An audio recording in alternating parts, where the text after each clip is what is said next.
அனைவருக்கும் வணக்கம். ஓம் நம சிவாய. தினம் ஒரு உத்தரபாக்கியம் சம்பந்தப்பட்ட பரிகார கோவில்களை நாம் பார்த்து வருகிறோம். அந்த வரிசையில் இன்று நாம் காண இருப்பது சங்கரானேஸ்வரர்.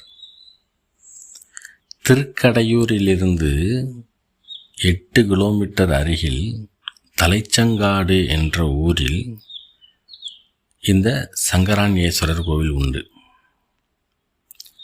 இங்குள்ள கோவில் சங்கு வடிவத்தில் இருக்கும்.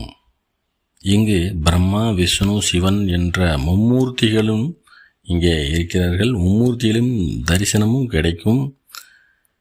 சிவன் மகாவிஷ்ணுவிற்கு சங்கு கொடுத்த மூலவர் சங்கரானேஸ்வரர், சங்கு ஆரண்யேஸ்வரர். அம்மன் சௌந்தரநாயகி அம்மன். இங்கு பௌர்ணமி அன்று குழந்தை வரம் வேண்டி பெண்கள் பௌர்ணமி விரதம் இருந்து சௌந்தரநாயகி அம்மனுக்கு சந்தன காப்பு அபிஷேகம் செய்கின்றார்கள். அந்த சந்தன பிரசாதம் கொஞ்சம் எடுத்து சாப்பிடும்போது குழந்தை பாக்கியம் உண்டாகிறது என்பது ஐதீகம். இது 100% நிகழ்ந்துள்ளது. பரிகாரம் பலித்துள்ளது. இது ஆதிகாலத்து பரிகாரமே, கிராமத்து முறையில் சொல்லக்கூடிய பரிகார முறையும் ஆகும்.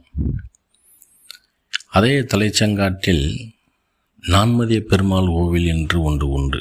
அது சந்திர தோஷத்துக்கு உண்டானது. அதை இன்னொரு நாளில் பார்ப்போம். நன்றி.